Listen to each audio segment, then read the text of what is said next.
The first time Sarah Catherine Miller stood in the grove of white pines that would become her home, she counted the trees and did the mathematics. It was October 1848, and the Wisconsin Territory Land Office had just opened a new section for homestead claims. Sarah had traveled 3 weeks by wagon from her sister's house in Ohio, bringing her 7-year-old daughter Emma their few possessions, a deed to 40 acres of timberland, and a plan that everyone said was madness. "You can't build in a pine grove," the land agent had told her. "You have to clear the land first. That's how it's done." But Sarah had been watching how things were done her whole life, and she'd noticed that conventional wisdom often served convention more than wisdom. She stood now in the center of the grove, Emma's small hand in hers, and looked up. 8 massive white pines formed a rough circle, their trunks thick as barrels, rising 50 feet before the first branches spread. The trees were spaced 12 to 15 feet apart, close enough to provide shelter, far enough apart to allow movement and light. "Mama?" Emma whispered, awed by the cathedral-like space. "They're like walls already." Sarah squeezed her daughter's hand. "That's exactly what I was thinking." Here was what Sarah saw that others missed.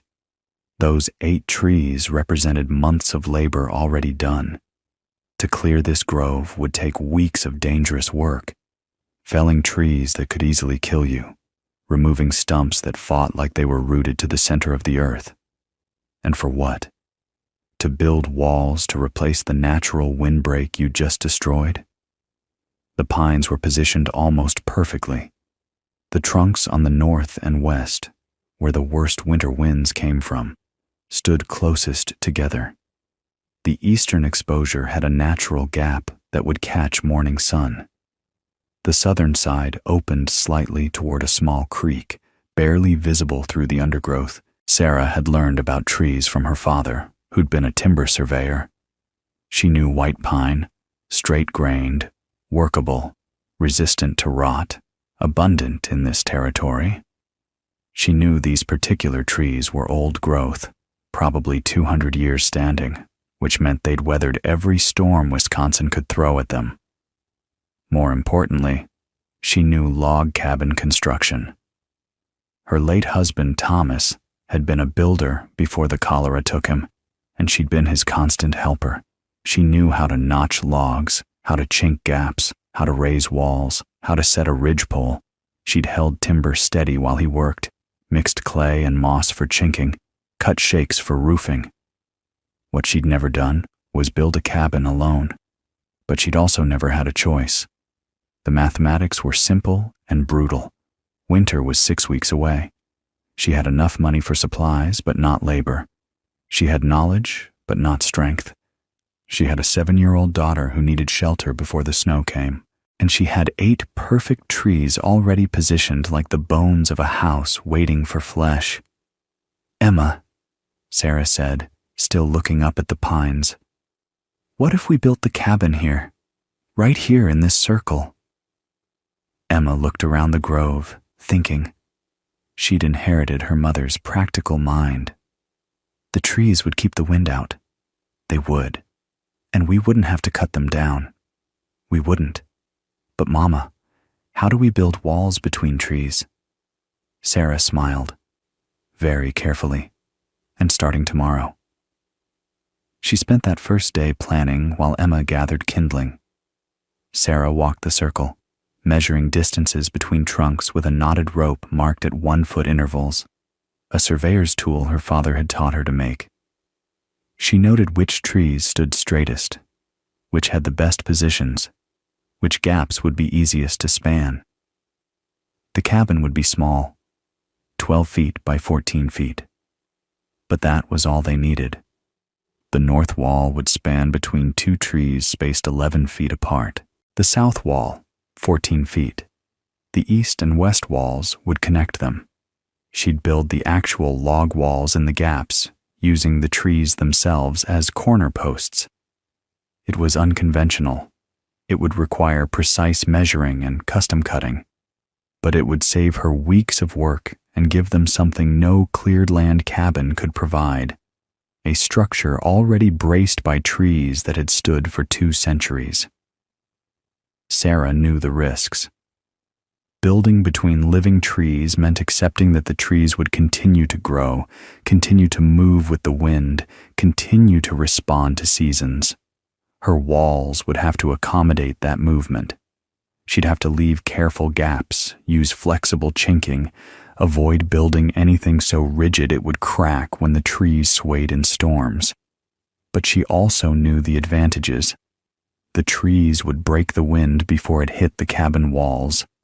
Their deep roots would prevent soil erosion around the foundation. Their canopy would shed snow and rain, reducing the load on the roof.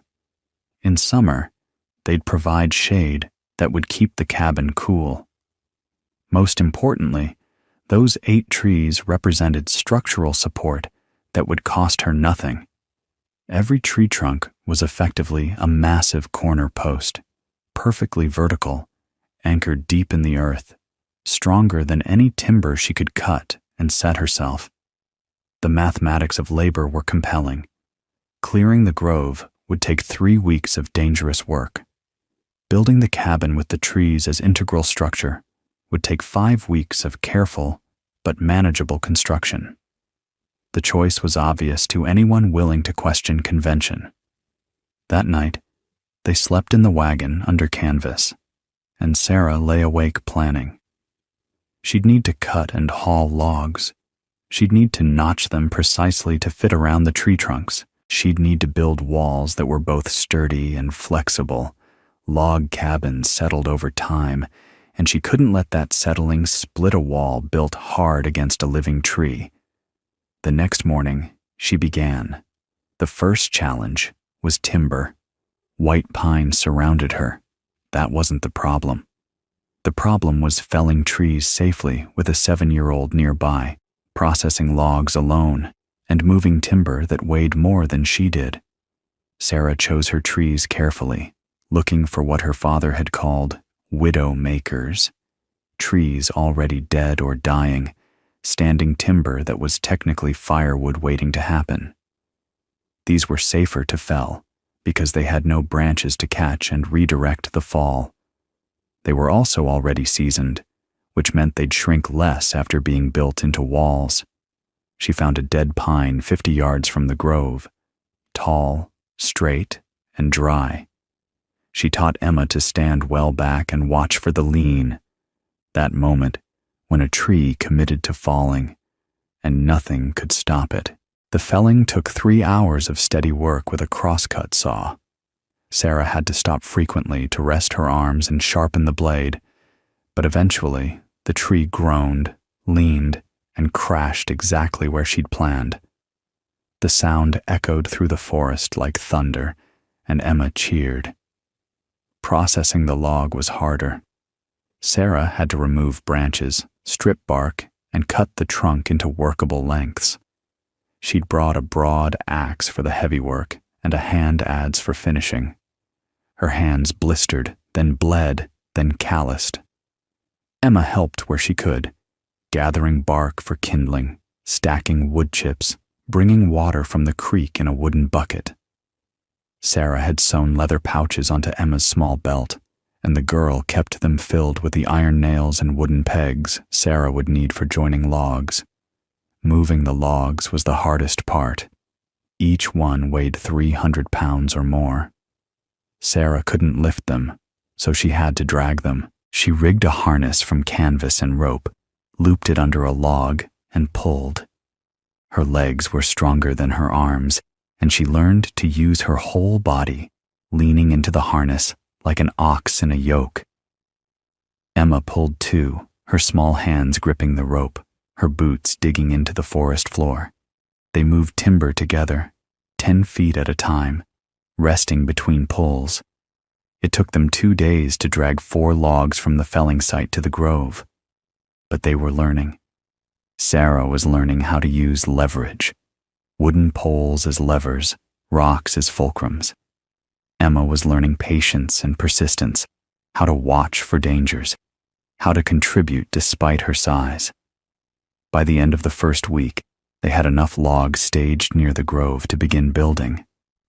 The actual construction required precision Sarah had never needed before.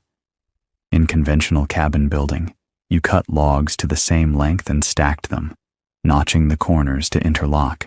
But Sarah was building walls that had to fit exactly between trees spaced at irregular intervals.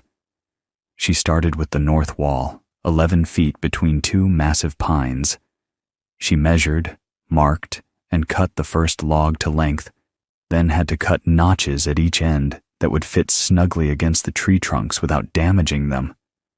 The notches had to be precise, tight enough to hold the log stable, but not so tight they'd prevent the natural movement of the living trees. It took her 5 attempts to get the first log right. The cuts had to be perfect curves matching the circumference of the pine trunks. She worked with the adze, shaping the notch by hand, testing the fit, adjusting, testing again. Each failed attempt meant wasted time and wasted wood, resources she couldn't afford to squander.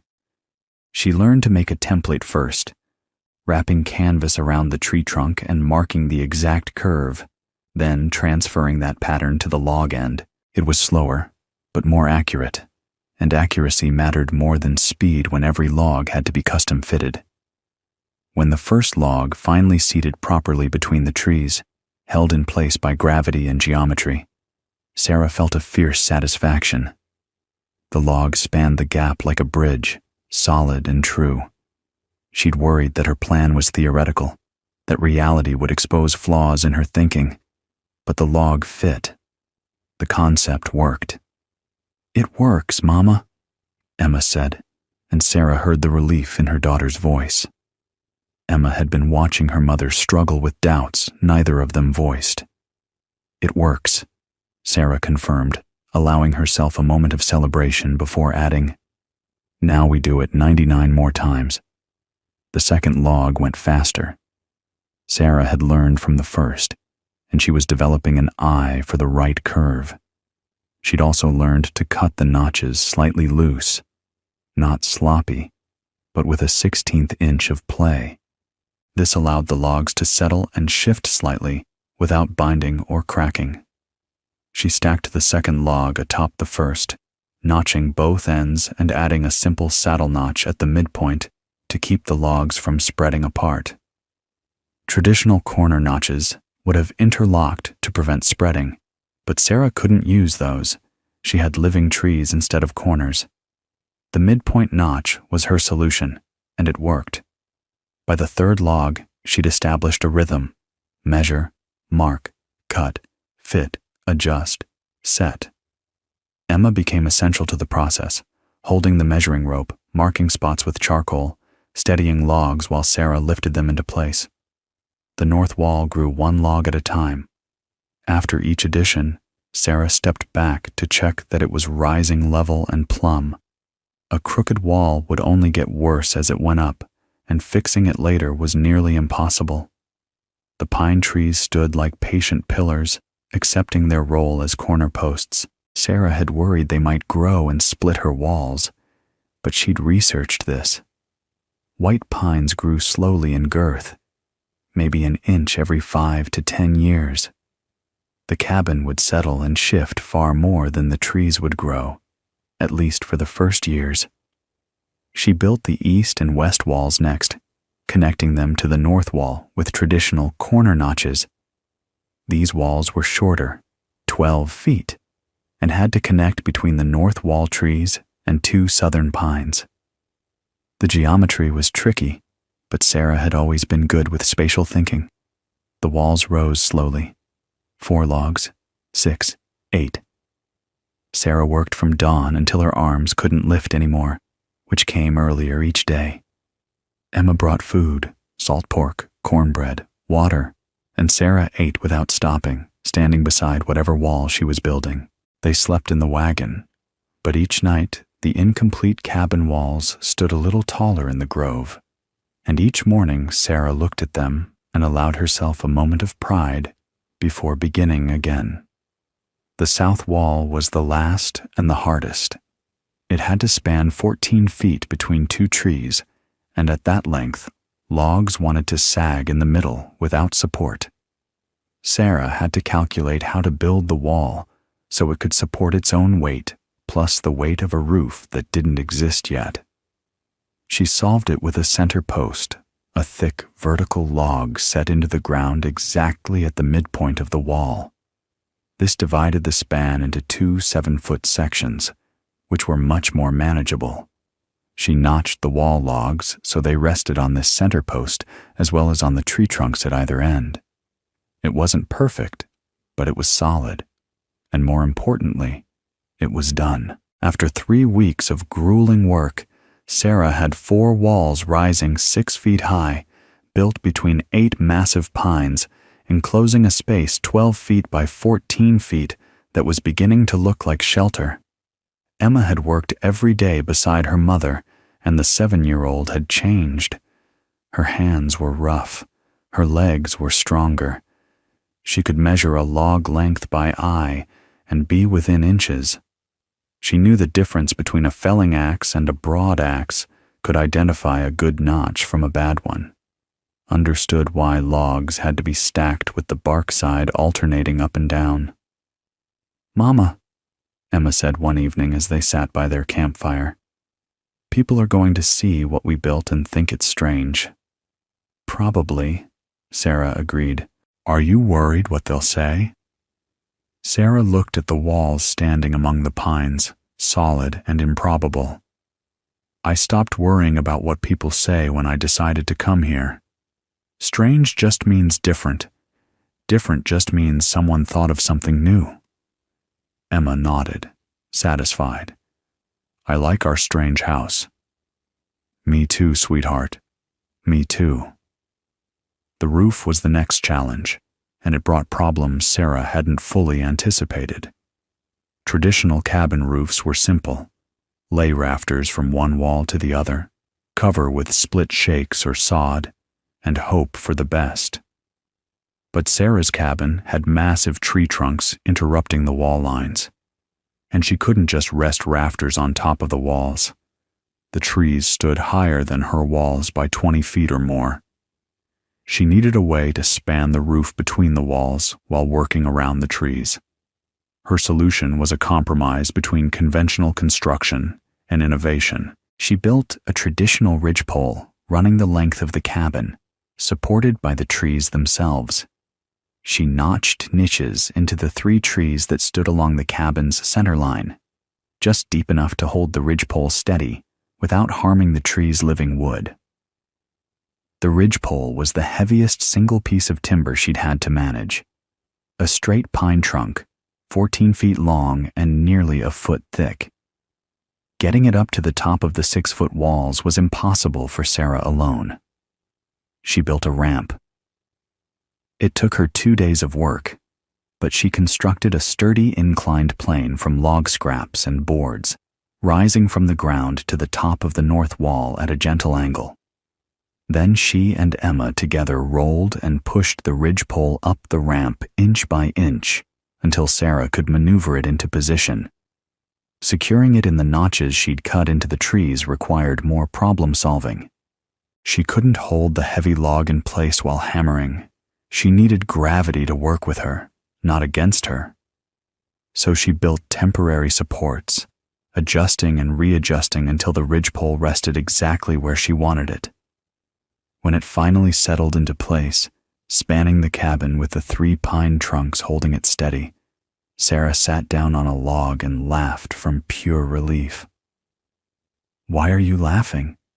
Emma asked. "Because it worked," Sarah said. "And I wasn't completely sure it would." With the ridgepole in place, the rest of the roof became manageable. Sarah cut rafters, smaller logs that would span from the wall tops to the ridgepole, creating the sloped roof. She notched them carefully, angling the cuts so they'd shed water. The rafters went up one at a time, each one fitted and secured. Emma helped by handing up nails, holding boards steady, and climbing, carefully, always carefully, to positions where an extra hand was needed. For the roof covering, Sarah had planned to use split shakes, thin pieces of cedar split from straight-grained logs, but she'd also brought canvas as a temporary measure. The shakes would take time she might not have before snow, so she decided on a hybrid approach. Canvas covered with bark. She laid the canvas over the rafters, stretching it tight and nailing it down. Then she covered it with large pieces of white pine bark she'd saved from the logs she'd processed. The bark was naturally water-resistant and would protect the canvas from UV damage. In spring, she could replace it with proper shakes. It wasn't beautiful, but it was functional. And when the first rain came, 2 days after she'd finished, the roof held. No leaks. Water ran down the slopes and dripped from the edges, but inside the cabin, the dirt floor stayed dry. Sarah and Emma stood inside during that rain, looking up at the roof that was barely 6 inches above Sarah's head. The cabin was cozy but not spacious, listening to water patter on bark and canvas and feeling walls around them for the first time in weeks. "We have a house," Emma said, voice filled with wonder. "We have walls and a roof," Sarah corrected gently. "Now we need everything else." Everything else was a long list, and winter was closing in. First, chinking. The gaps between logs needed to be sealed against wind and cold. Sarah mixed clay from the creek bank with dried moss and grass, creating a plaster that she and Emma pressed into every crack. The work was tedious and dirty. They both ended each day covered in clay, but it was essential. Unchinked walls were just decorative, not functional. Second, a door. Sarah had brought hinges and had saved her straightest boards for this purpose. She measured the doorway she'd left on the south wall, cut boards to size, and assembled them with cross pieces. The door was heavy and hung slightly crooked. Her carpentry was functional rather than fine, but it closed and latched, and it could be barred from inside. Third, a window. Sarah had splurged on one small glass window, 8 inches by 12 inches, purchased in the nearest town 40 miles away. She framed it into the east wall, carefully cutting the opening and fitting the glass. It was tiny, but it would let in morning light and give them a view of the forest. Fourth, a fireplace. This was critical for survival, and Sarah had been planning it since the beginning. She'd positioned the cabin so that the northwest corner, the coldest, most wind-exposed position, stood very close to one of the largest pine trunks. She built the fireplace into that corner, using the tree trunk itself as part of the back wall. She built the firebox from clay and stones gathered from the creek. The chimney was the trickiest part. It had to rise through the roof without catching fire and had to draw properly, or they'd choke on smoke. Sarah built it from stones mortared with clay, making it as straight and tall as she could. The first fire was a test. Sarah lit kindling, watched smoke rise, and held her breath. The chimney drew. Smoke went up and out. The firebox radiated heat into the small cabin space. Emma clapped, and Sarah felt tears prick her eyes from relief and smoke in equal measure. Fifth, a floor. The dirt floor had sufficed during construction, but winter required something better. Sarah split logs into rough planks, puncheons they were called, and laid them side by side across the packed earth. They weren't smooth or even, but they were wood, which was warmer underfoot than frozen ground. Sixth, beds. Sarah built simple sleeping platforms along 2 walls, using techniques she'd learned from Thomas. The platforms were just wooden frames filled with pine boughs and covered with whatever fabric they had. Not comfortable, but better than the ground. Seventh, storage. Sarah built shelves, pegs for hanging clothes, a small table from split logs. Each addition made the cabin more livable. By mid-November, they had something that looked and functioned like a home, small, rough, but solid. The pines stood around it like sentinels. From outside, the cabin looked extraordinary.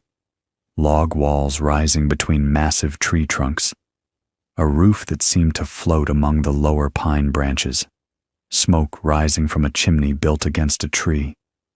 It looked organic, as if the forest had grown a house. From inside, looking up at the gaps where tree trunks pierced the space where walls and roof should be, it felt like living in a wooden cave, protected, enclosed, but still connected to the forest. Sarah had worried about those gaps, the places where trees came up through what should have been solid corners. She couldn't completely seal them without harming the trees or creating rigid structures that would break as the trees grew. Instead, she'd wrapped the base of each trunk with canvas and pine bark, creating flexible seals that would move with the trees. It wasn't perfect, but it worked. Cold air did seep in around the trees, but the fireplace kept the cabin surprisingly warm, and the living trees themselves seemed to moderate the temperature. Their mass and moisture content created a thermal buffer. The first snow came on November 20th, light flurries that dusted the cabin roof and collected in the pine branches overhead. Sarah and Emma stood outside, looking at their work. The cabin sat among the pines like something inevitable, as if it had always been meant to be there. The trees sheltered it from wind. The log walls, weathered now, gaps chinked tight, door fitted solid, promised warmth. Smoke rose from the chimney. Golden light glowed from the small window. Footprints in the fresh snow led from the door to the woodpile, where Sarah had stacked cord after cord of firewood during the last weeks of good weather. The porch she'd built, just a simple platform with 2 steps, had a roof overhang that kept the doorway dry. Sarah studied the cabin with a critical eye, looking for weaknesses, for failures in her planning, for anything that would become a crisis when real winter arrived. The walls looked solid, the roof showed no sag. The chimney drew straight and true. The chinking appeared complete, though she knew she'd find gaps once the cold truly tested her work. She was proud of what they'd accomplished, but she was also realistic. This was frontier construction done by a woman and a child in 7 weeks.